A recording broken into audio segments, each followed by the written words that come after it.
organizations today are deluged with information about a range of cyber threats that they're facing. Rarely a week goes by where we don't hear about another organization being subject to a major data breach, potentially affecting millions of their customers. In the face of all of this information, it's no surprise then that organizations are struggling to come up with a coherent response. And as a consequence, they're trying to boil the ocean. They're trying to face every single security threat that they can think of and mitigate every single one of them. The reality is this is creating a theatre of security. It's creating an ineffective facade across their organization that creates a perception of security, but leaves their organization and their information vulnerable to attack. Today I'm going to talk about how we can break through this facade, how we can implement a more effective security strategy to help organizations keep their information safe. My name's Chris Buxton and I help organizations make the most of their data and technology enabled opportunities. So I'm not going to spend this video talking about the theatre of security because I think that's an entire other video topic in its own right. But an example would be the annual refresher training that you provide for your staff. Watching a 20-minute video and having staff take a multi-choice questionnaire at the end of it is largely ineffective, and it really just provides a compliance tick box exercise that you can fill in within your security framework to say yes, everybody gets annual refresher training. But it creates a facade, it creates an illusion of security activity that doesn't really help protect your information. It just gives you that warm fuzzy feeling of an organization that you're doing something.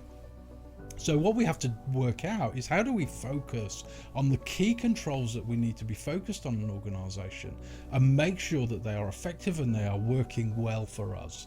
So this has to start with prioritization, but I think we have to think differently about how we prioritize our cybersecurity response.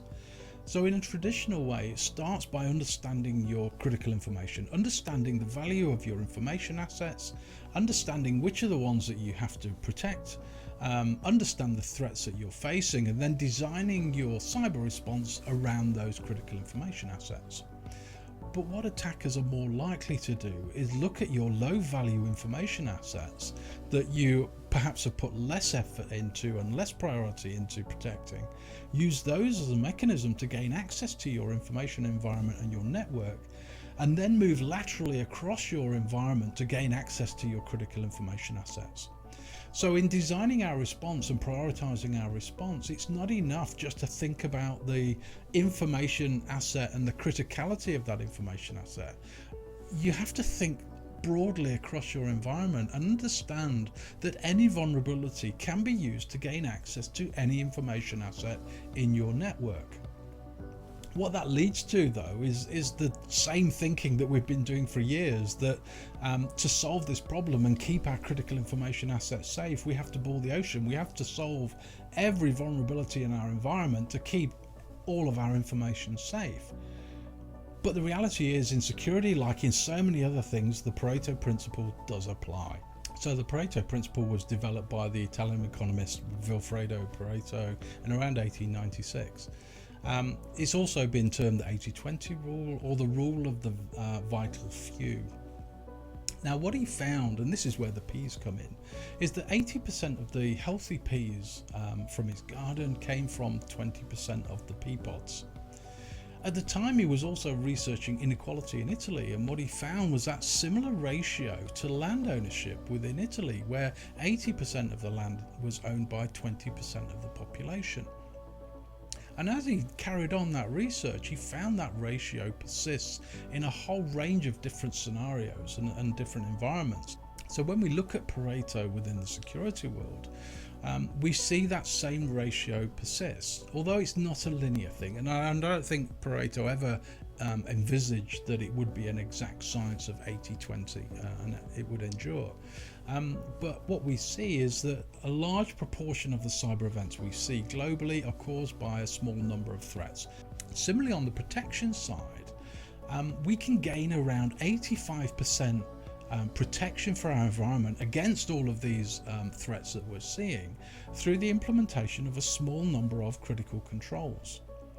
So when we think about how we prioritize, I think flipping that model, so rather than focus on what is the criticality of the information that we hold, we think about what are the critical controls that we need to apply across our environment holistically, so that we're getting broad coverage across our environment and closing those gaps of the low value information assets that traditionally have been a gateway for the adversary to gain access to our network.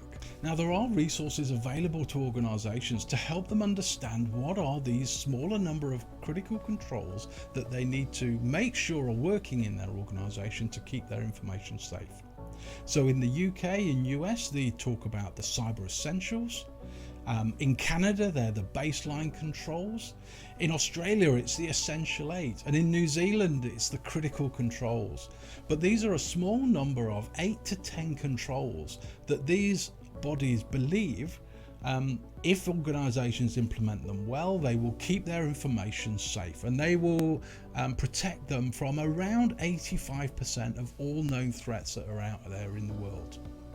Now, that's a huge proportion, and the reality is, even if you consolidated all of this guidance down, you would still come to a list of critical controls between 15 and 20 in total. So it's not a significant number of controls you have to start to manage in that way. Now, a lot of organizations will say, well, we're doing all this anyway. But I think the problem is, because they've been trying to boil the ocean, because they've been trying to do the other several thousand security controls on top of these few, their ability to monitor and manage these controls is compromised. So it becomes a facade. So the other part of this is, how do we make sure that we're doing this effectively across our organization? Because I think where we were focused on individual systems before, we could go through the security of a penetration test or an annual audit or a certification and accreditation process to give us confidence that we were protecting individual systems. But it didn't give us the breadth of insight that we need across our organization to know that we're keeping our entire network safe and all of our information safe from our adversary. So we have to start thinking about not necessarily an annual audit, but a continual scanning. We need to rely on software. We need to rely on technical capabilities to start to build our metrics program that will give us the insights we need. Now, as you start to consolidate that down, what you can then do is look at that score and use that to enable you to prioritize action. So rather than that blanket boil the ocean view of you must make sure our systems are secure, you can give your teams more reasonable expectations and more reasonable targets that are within their capacity to achieve. Not only does the organization get far better visibility into the status of security in their environment and the effectiveness of security environment, but it allows your technology staff to have a far clearer picture of where they need to be spending their time. And rather than trying to boil the ocean, you come down to a smaller number of far more effective controls that will better keep your information safe. My name's Chris Buxton, and I help organisations make the most of their data and technology-enabled opportunities.